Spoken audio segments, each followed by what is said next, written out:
with luminaries in e-discovery and related areas. This broadcast is sponsored by Reveal-Brainspace, the industry's leading AI e-discovery platform. Don't forget to subscribe to watch me, George Socha, weekly with leaders in e-discovery. Thank you for tuning in.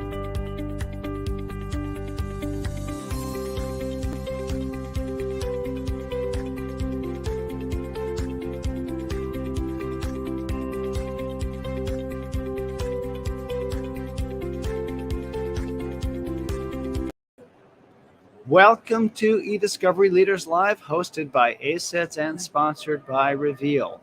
I am George Socha, Senior Vice President of Brand Awareness at Reveal.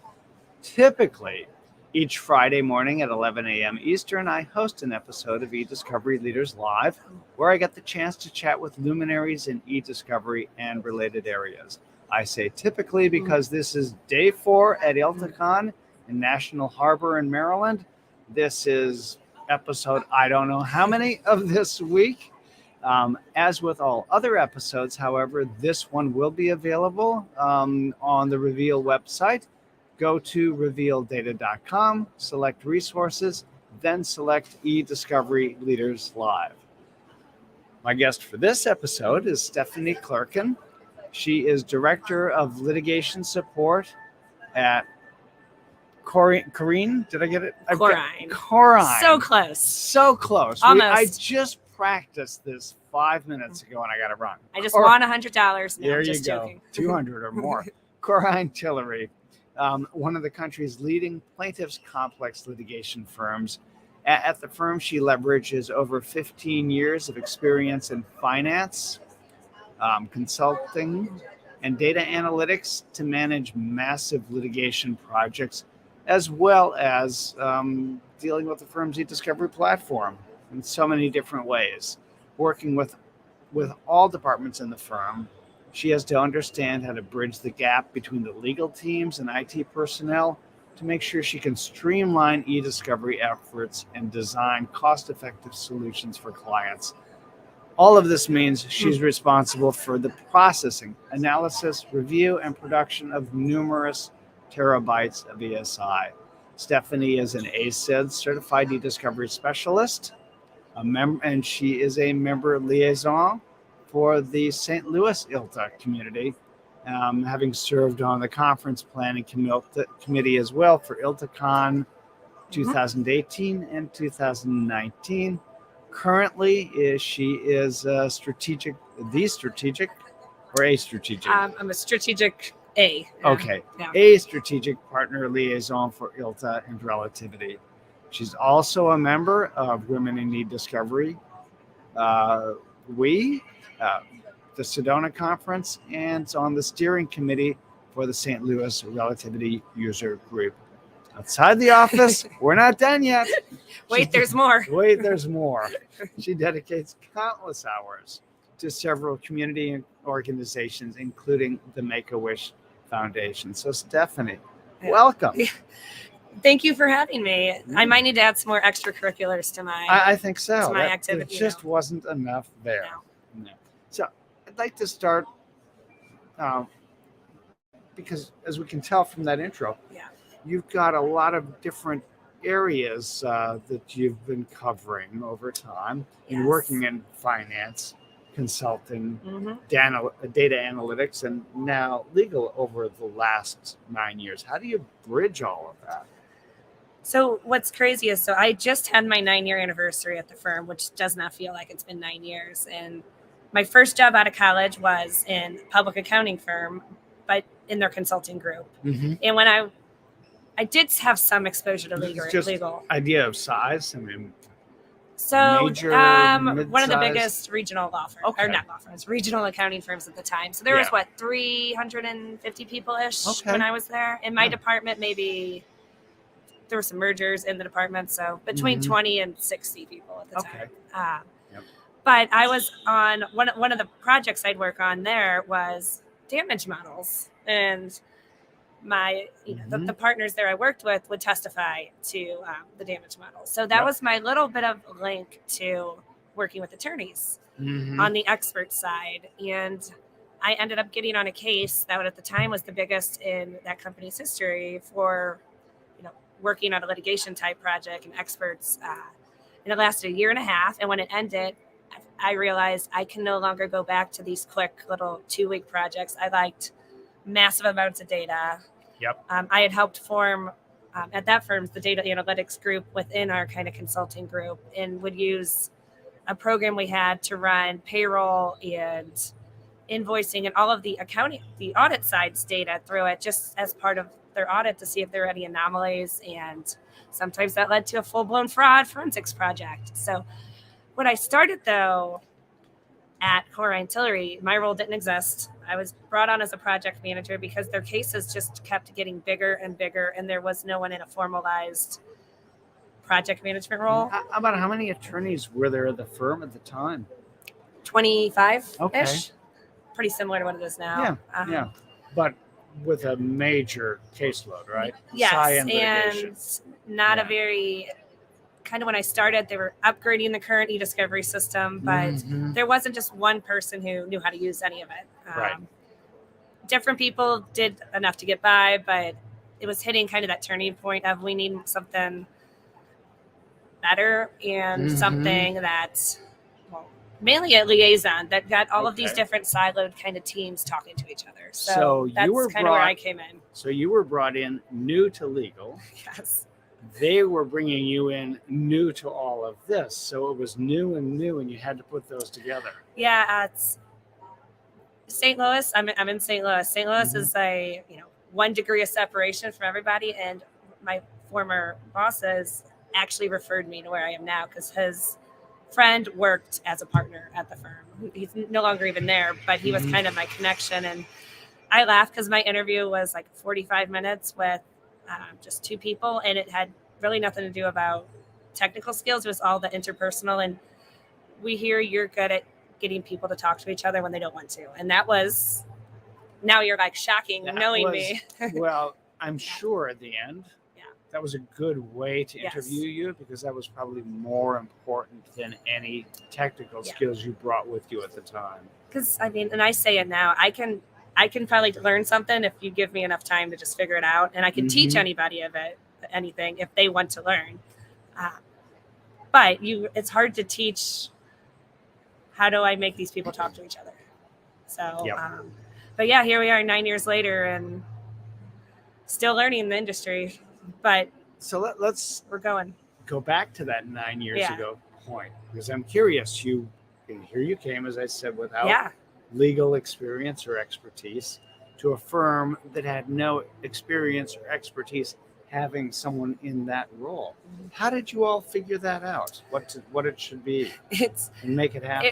It's crazy because I started and there was zero clue really what I was going to do. Kind of big picture, ultimately I wanted someone to help manage cases, but how do you manage cases when you're not working on them and you don't know anybody? So I really just had to meet people, and it was like one project at a time, and it ended up being, first I'm going to learn our e-discovery platform because no one else has time to learn it, and I do. So that was my first kind of 3 months, was more on the technical side, learning it, figuring out what is processing, what is a DAP file, the basics that I still don't take for granted when someone new starts, especially our newer attorneys.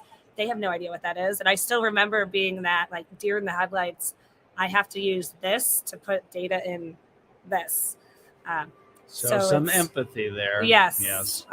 So it was basically, figuring it out. And actually this is how I was learned about ILTA, because there was nobody else internally I could turn to. But our IT director was a member of ILTA and said, I don't know what all you do, but I think there's a community of people out there that do what you're going to try to do. Just, you should probably sign up. We're already a member. And I just started reading through the community posts. And eventually, when I took on our St. Louis chapter of ILTA, I had never even been to a St. Louis ILTA meeting, but they needed a new liaison. And again, they're like, you seem like you'll do fine. And I just ended up meeting so many people that way. And there's quite a few of us here right now, and it's good to have people. How large a contingent do you have here, do you think? I've counted six St. Louis people, but On a percentage basis, that sounds quite substantial, I would guess. Especially because we weren't sure after, people are still everywhere. We haven't had a real formalized in-person meeting since COVID. Mm-hmm. We used to be one of the most active chapters, actually, for ILTACON, because we had something every month, sometimes twice a month. That's a lot for a local chapter. And we had 300 members on the list, of which I'd see maybe 70 to 100 a year, which, again, statistically pretty high. That's a very high number. But we're having to completely shift because our local community are not virtual people. We want to be in person. So that's a whole separate action item over there. But yeah, we've learned from each other. So 9 years on, what has changed? Besides technology every day? Yes. Shockingly, not a lot. A lot of the same challenges are still there, just wrapped around a different form. So when I started, it might have been, social media we have a case that involves social media for the first time ever. What do we do? And now we now pick your WhatsApp. Let's pick your data, pick your app. And now it's the same problem, different name. Okay. Has anything changed in the department size? You were a department of one 9 years ago. Unfortunately, I'm still technically a department of one, although I do have so when I'm not there right now, one of our IT guys can help with some of the more infrastructure type questions, and two of our paralegals can do various things in our e-discovery platform. So a little bit. So I do have some help, just not a full-time person helping me, which we're not sure I really need a full-time, but a blended type role is what ultimately I hope to have. So as a department of one, you cannot be available 24/7. You cannot, no matter how much education you go through, know everything about everything that needs to be done. And you can only do so much in any given hour, day, and minute. How do you handle all of that? It's a lot of just prioritizing. So sometimes it's very quiet, normal 40-hour week. And people are shocked when I say sometimes I can actually have only like a 40-hour week. And then there's the rest of the time where it's everybody wants something at once. And it's usually, who has an actual deadline? So court deadline usually wins, or deposition's going to win over, we'd like to see this, but it's just an internal nice deadline. And I've had to actually just copy some of the case teams and say, dual, figure out what's more important here. Because, if I don't know, a lot of times I do know because they've been very good about it over the years. That sometimes has changed. I get pulled in earlier in the process. That's great. And in, protocol stage now, instead of, we just agreed to do this and can we? So it's got to help you if your attorneys are more educated rather than less educated about e-discovery. Yes. What are you able to do to help improve on that front? So as much as I'd love to organize like CLEs and have people attend, no one has time. Right. But we do have two people internally that are kind of becoming for e-discovery, they're learning, like they're going to learn as attorneys a lot of keep up with the case law as much as possible. But now they just copy me in, and that's really all I ask. Like, I might not know the answer, but at least they know who to bring in. So. And that by copying you in, that helps keep you aware of what's going on. And then from there we can kind of triage, I guess. But I think that's half the battle, though. To what extent do you turn to outside resources to help you out? So right now, we host, I'd say 90% of all our cases on premise. Okay. But in the last couple of years, anything that involves collection, that's getting outsourced. It's gotten way too complicated. There's too many things that can go wrong. I'm not comfortable signing an affidavit because I'm not a forensic expert. Let the experts do that. Okay. Yeah. And after the collection, you're doing all of it? If it's something we can process internally, a lot of times it's PST files or network server data. We'll process internally. If it's something we really need stronger processing for, I don't know, certain types of forensic images need an extra step, well, whoever collected it usually can help us get it in a format we can use. Yep. Mm-hmm. But yeah, then it's internal. Okay. When it comes to analyzing and reviewing content, how do you manage that? I mean, you can't be doing all of that yourself. No, I don't. I don't do the document review part, thankfully. Now, I should say, I do take out the junk. I can. So if I know we have a bunch of PST files, I'll run some analytics and try to take all the junk emails out, spam. I have a list of document extensions that usually make it through that are system files, and it just groups them all in a search, and I'll try to take those out to clean it up. I mean, almost every case on ingestion, it gets email threading and the near duplicates, and depending on the type of case, we might have search terms, so we'll set all that up and try to just get that data set as narrow as possible so they can decide how are we dealing with it. On the flip side, sometimes we get millions of documents from opposing counsel, so I'll do the same process, but it might already be the only inclusive email, or one. It might not shrink as much as they hope it does. Yeah. And then for the review itself, where do you turn for help? Is that through service providers, contract reviewers that you bring on? You put it upon your attorneys to do all the review? A lot of it's our attorneys, actually. Okay. Depending on the case, a couple contract attorneys. Okay. And we do a lot of work with co-counsel, so maybe their attorneys might be helping as well. But a lot of it's, being on the plaintiff side, try to streamline as much as possible. Right. So do a lot with as little as possible. And the closer you can keep the review and analysis to the core trial team, the more well-informed they are right away. It's amazing, when someone's able to do the review productions and prepare for, depositions, it's just, they are a lot more, you're right, they're a lot more prepared. They are the subject matter experts on the case at this point. So. To what extent then do you end up working with expert witnesses and having them involved in dealing with the data? Every case. And I've attended some of the expert depositions because, again, when I started, I had come from that world and have a very, I'm probably our most knowledgeable Excel person. And obviously from the expert side, that's all you work with for the most part. So they've, early on let me work with them, and we have some experts that I've known now, almost all 9 years. So we have a decent working relationship, very smooth. I know how they like to receive the data. We make it easy for them. I'll help get them whatever documents they need. So I am involved a lot in that process. Great. I mean, that has to be a help. Sometimes it's just something as simple as, please don't dump this data like that on them. Right. You're just going to cost us a lot of money, and that's painful. I mean, can you give me an hour to make it pretty? And then we'll send. Yeah. How, out of curiosity, as someone who was himself an expert witness or testifying expert for 20 years, how involved do the experts want to be in terms of working with the actual data? I mean, damages experts, it's pretty straightforward in some way. Yeah. They need to get into Excel or whatever it is. Sure. But. It's one of those, from what I can tell, every case kind of is different depending on what type of expert you're working with, It's, if it is something that's very so we have a lot of, the NCUA housing market cases that when you Google the firm, it comes up all the time.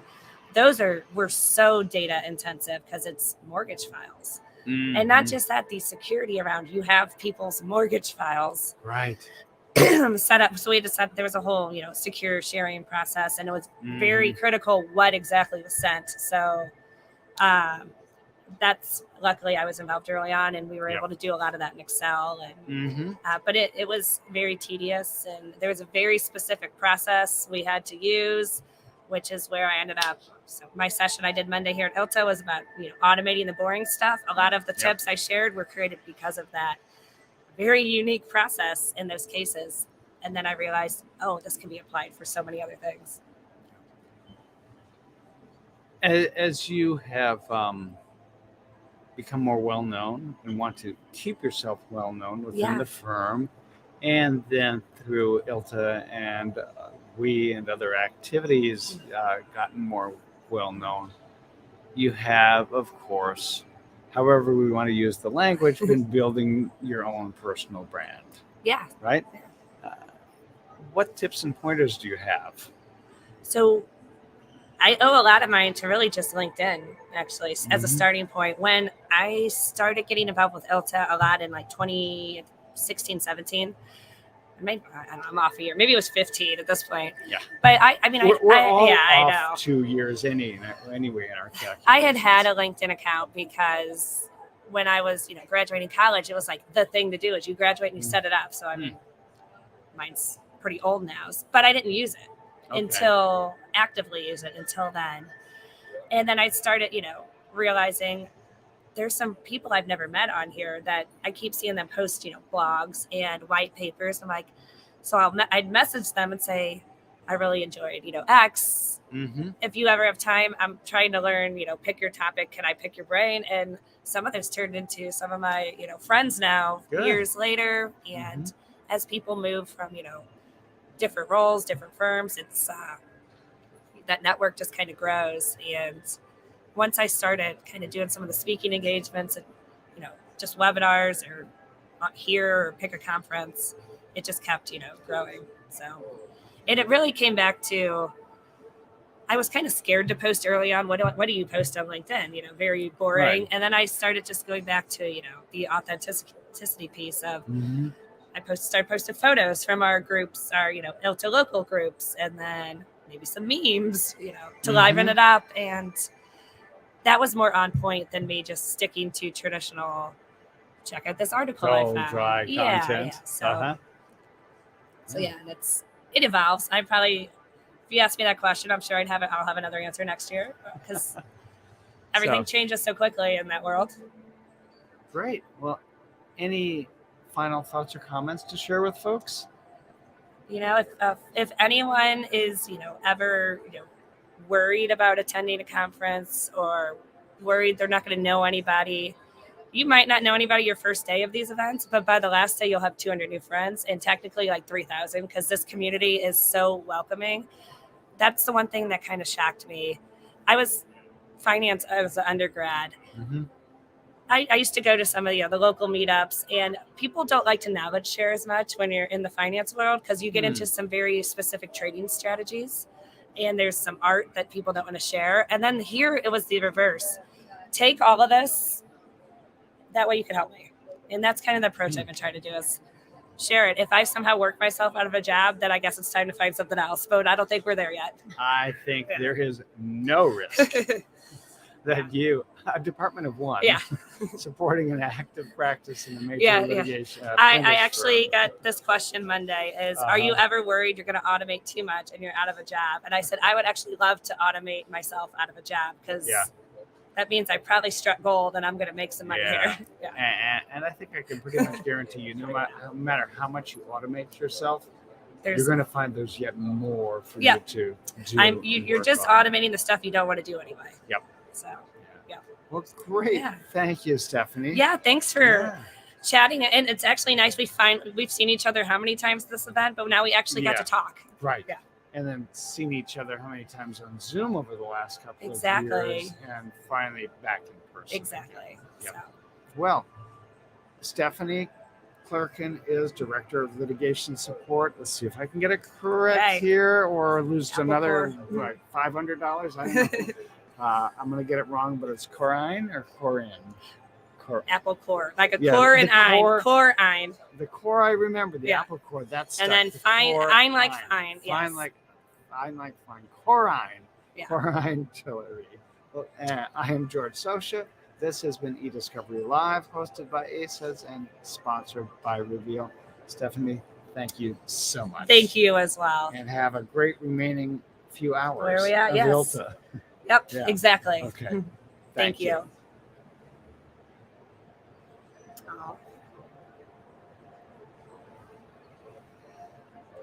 Sheila's great. Guess we're still John? Thank you all.